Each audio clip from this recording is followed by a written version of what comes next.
lagi dengan saya Rini Safitri. Kalau pada video sebelumnya kita telah belajar tentang meteorologi dan klimatologi, maka pada video kali ini kita akan belajar tentang kartografi. Mungkin sebagian dari teman-teman jarang atau bahkan tidak pernah mendengar kata ini. Jadi saya akan menjelaskan bahwa kartografi adalah ilmu serta praktik membuat globe atau peta. Dalam kartografi ada beberapa alat yang digunakan. Salah satunya adalah teodolit. Teodolit adalah salah satu alat ukur tanah yang digunakan untuk menentukan tinggi tanah dengan sudut mendatar dan tegak lurus. Nah, jadi teman-teman, kali ini kita akan belajar bagian-bagian dari teodolit, fungsi setiap bagian, cara menggunakan teodolit, cara membaca data, serta cara mengolah data yang diperoleh. Nah, jadi langsung saja ya teman-teman kita belajarnya. Mari belajar. Yang pertama, bagian-bagian dan fungsi setiap bagian dari teodolit. Nah, jadi teman-teman, bagian dari teodolit yaitu yang pertama, triba. Triba berfungsi sebagai tempat berdirinya teodolit atau penghubung antara teodolit dengan tripod. Terdapat klep yang bisa dibuka maupun ditutup. Fungsinya juga untuk memisahkan komponen antara teodolit dengan tripod. Yang kedua yaitu ada yang dinamakan dengan skrup ABC. Skrup ABC berfungsi untuk mengatur kedataran sumbu satu pada teodolit dan juga untuk mengatur kedudukan nivou kotak supaya tetap berada di tengah, yang artinya untuk menunjukkan bahwa sumbu satu pada teodolit ini benar-benar tegak atau vertikal. Nah, selanjutnya ini merupakan tombol power yang berfungsi untuk menghidupkan dan mematikan alat. Ada juga baterai sebagai daya atau energi untuk alat bisa beroperasi. Nah, selanjutnya ini merupakan LCD pembacaan yang berfungsi sebagai monitor untuk pembacaan hasil pengukuran. Di dekatnya ada beberapa tombol yang memiliki fungsi masing-masing. Nah, kalau yang ini merupakan skrup pengunci gerakan horizontal. Artinya, ketika kita menguncinya, alat tidak bisa digerakkan ke arah horizontal. Sebaliknya, jika kita buka, maka alat bisa digerakkan. Selanjutnya, di sebelahnya ada yang dinamakan dengan skrup penggerak horizontal halus. Artinya, kita bisa menggunakannya ketika ingin menggerakkannya secara perlahan. Ada juga skrup pengunci gerakan vertikal, hampir sama dengan skrup pengunci horizontal. Hanya saja ia berfungsi mengunci gerakan vertikal dari teropong ataupun membuka, dan ketika dikunci teropong tidak bisa digerakkan ke atas maupun ke bawah. Ada juga skrup penggerak halusnya. Teropong akan bergerak secara halus. Kalau yang ini lensa optik yang memudahkan kita untuk membidik ke patok.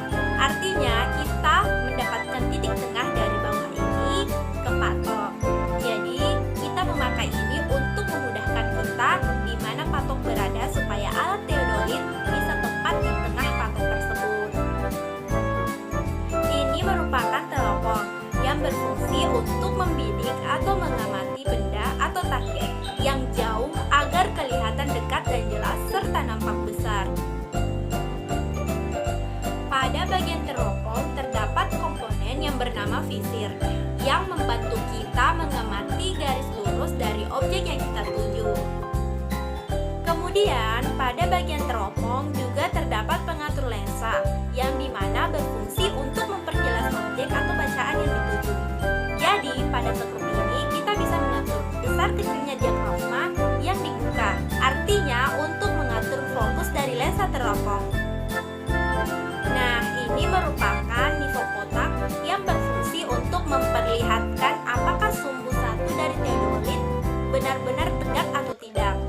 Kalau yang ini merupakan nivou tabuk untuk mengatur kedudukan sumbu 2 dari teodolit apakah tegak lurus terhadap sumbu 1 atau tidak.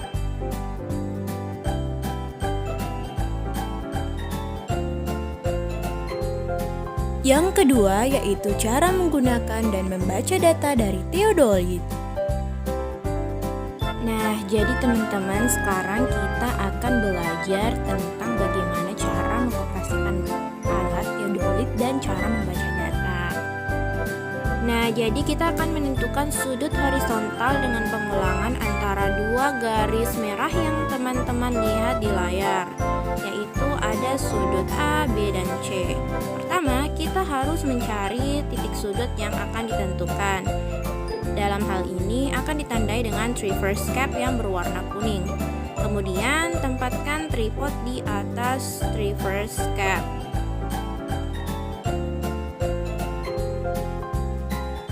Tancapkan dengan kuat setiap kakinya ke dalam tanah. Lalu keluarkan teodolit secara perlahan ya teman-teman dari tempatnya. Kemudian tempatkan di atas tripod. Dan rapatkan dengan baut yang ada di bawahnya. Alat harus berada kira-kira di sekitar mata sehingga kita tidak perlu berjongkok ataupun berjinjit untuk melihat alat. Kemudian atur ketinggian tripod sesuai keinginan. Ketika ketinggian tripod telah teman-teman rasa posisinya sudah bagus, pastikan traverse cap lurus dengan alat. Untuk memastikannya, tempatkan sebuah tali di pelambab melalui penyangkut pada baut tripod. Lalu, panjangkan tali pelambab ke bawah hingga berada tepat di ujung atas traverse cap. Amati posisi ujung pelambab. Jika ujung pelambab telah tepat lurus dengan traverse cap, maka kita sudah bisa melangkah ke langkah selanjutnya. Namun, jika belum, atur posisi teodolit di atas tripod sampai ujung dari pelambab tepat lurus di atas traverse cap. Next, pastikan alat rata dengan menyesuaikan skrup ABC yang ada di dasar teodolit. Lalu, pastikan bahwa gelembung di nivou kotak berada tepat di tengah lingkaran. Untuk memverifikasi bahwa sumbu vertikal telah tegak lurus di tengah traverse cap, gunakan lensa optik yang berada di samping alat untuk mencari dan memastikan traverse cap telah benar-benar berada di tengah.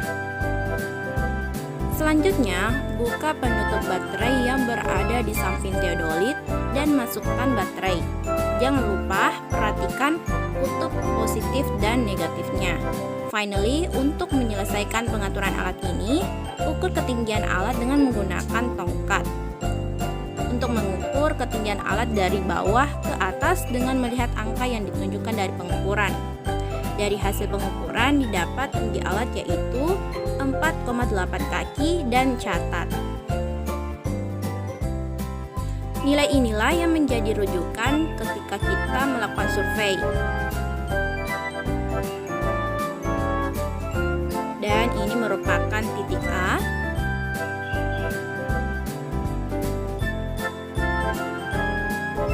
Diikuti oleh titik C. Lalu putar sudut ke kanan untuk membentuk sudut A, B, dan C. Nah, sekarang kita akan memulai survei. Untuk memulai, buka penutup lensa dari alat, lalu tekan tombol merah untuk mengaktifkan teodolit. Kemudian, lihat tongkat yang ada di titik A dan fokuskan pada HI atau High Instrument yang sudah didapat tadi. Ketika HI pada batang telah cukup jelas untuk dilihat, maka putarlah skrup pengunci gerakan horizontal dan vertikal pada alat untuk menahan sudutnya. Kita bisa menyesuaikannya lagi dengan menggunakan skrup penggerak halus. Ketika alat telah fokus pada HI dan sudut vertikal dan horizontalnya telah disesuaikan dan dikunci, tekanlah tombol set 0 pada alat 2 kali. Hal ini akan mengenolkan sudut horizontalnya.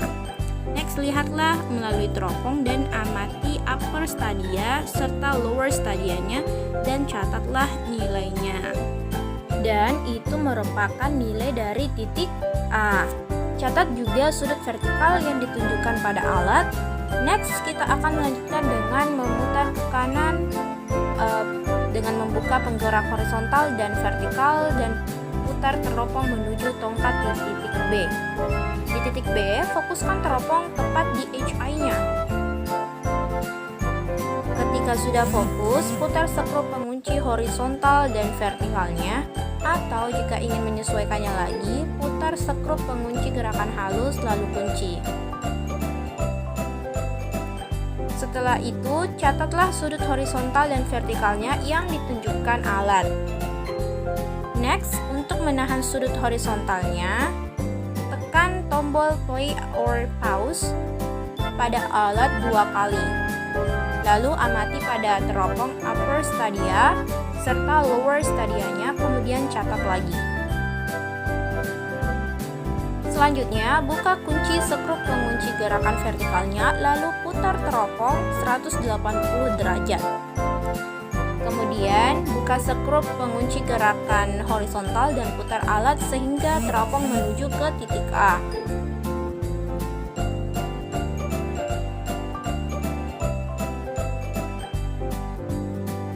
Ketika temanmu telah kembali ke titik A, sempurnakan data yang didapat dengan mengukur HI-nya lagi. Ketika sudah dianggap jauh, sekarang lanjutkan dengan memutar skrup pengunci gerakan horizontal dan vertikalnya serta lakukan pembacaan upper dan lower stadianya, lalu catat lagi. Hal ini sebagai pengukuran sekunder pada poin A. Nah, sekarang putarlah sudut ke kanan untuk kedua kalinya. Jadi kita akan membuka skrup penggerak horizontal dengan menekan tombol play or pause pada alat sebanyak 1 kali yang berada di depan alat. Setelah membaca sudut horizontal, lanjutkan dengan memutar sudut horizontal untuk kedua kalinya dengan memutar ke arah HI. Efeknya adalah alat akan melaporkan 2 kali pembacaan sudut horizontal seperti yang telah dilakukan sebelumnya untuk sudut yang sama. Ketika alat telah mengarah ke HI-nya, sudut vertikal yang diperoleh kira-kira harus sama dengan yang didapatkan sebelumnya. Kemudian kunci alat dan record sudut vertikal dan horizontalnya serta upper stadia dan lower stadianya di titik B. Untuk mengurangi kesalahan yang terjadi, teman-teman bisa mengulanginya 3 hingga 4 kali seperti yang dilakukan pada kegiatan pertama dan kedua.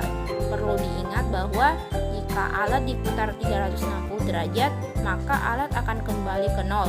Jadi kalian mungkin harus menambahkan kelipatan 360 ke sudut horizontalmu untuk memastikan bahwa kamu telah membaca sudut dengan benar. Dan semua proses telah berakhir, lanjutkan untuk setiap sudut berikutnya pada polygon traverse-mu. Ketika kamu telah selesai, tutup lensa teropong dan lepaskan baterai pada alat. Berhati-hatilah ketika melepaskan alat dari tripod dan simpan kembali pada kotaknya. Lipat kembali tripod setelah semuanya selesai, olah data yang kamu dapat.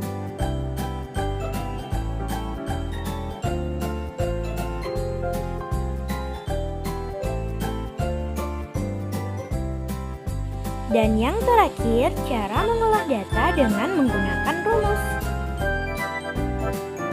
Nah, sekarang saya akan menjelaskan tentang cara mengolah data dengan menggunakan rumus. Ada 4 rumus yang akan saya jelaskan, yaitu menentukan jarak datar, jarak miring, elevasi titik target, dan menentukan koordinat titik berikutnya.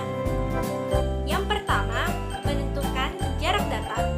Rumusnya yaitu jarak datar sama dengan benang atas dikurang benang bawah dikurang 100 dikali sin sudut vertikal pangkat 2. Nah, selanjutnya untuk menentukan jarak miring adalah S atau jarak miring sama dengan benang atas dikurang benang bawah dikurang 100 dikali sin sudut vertikal. Next, untuk menentukan beda tinggi dari tempat berdirinya alat atau BM1 ke rambu ukur, titik selanjutnya adalah delta H atau elevasi titik target sama dengan tangan 90 dikurang sudut vertikal dikali jarak datar ditambah tinggi alat dikurang tinggi target. Selanjutnya, rumus untuk menentukan koordinat titik berikutnya yang awalnya kita telah mengetahui jarak datar dan elevasinya. Tapi di sini untuk menentukan koordinat kita tidak akan menggunakan elevasi. Yang hanya kita butuhkan adalah sudut horizontal dan jarak datar saja. Untuk mendapatkan nilai koordinat pada titik selanjutnya adalah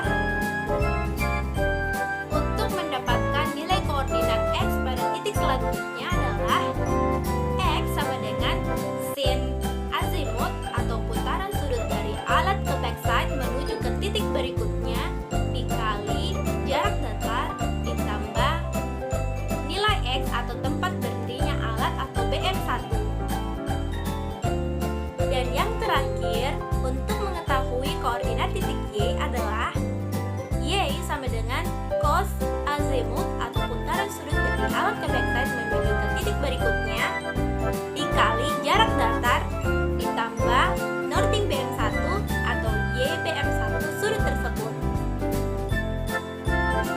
Itulah tadi penjelasan dari saya tentang alat teodolit yang meliputi bagian-bagian dari teodolit beserta fungsinya, cara menggunakan teodolit, serta cara membaca data dan mengolah data yang diperoleh.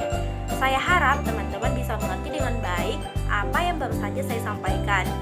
Jangan pernah bosan untuk belajar geografi ya teman-teman, karena belajar geografi akan lebih menyenangkan bersama saya. Saya Rini Safitri, wassalamualaikum warahmatullahi wabarakatuh. Bye-bye.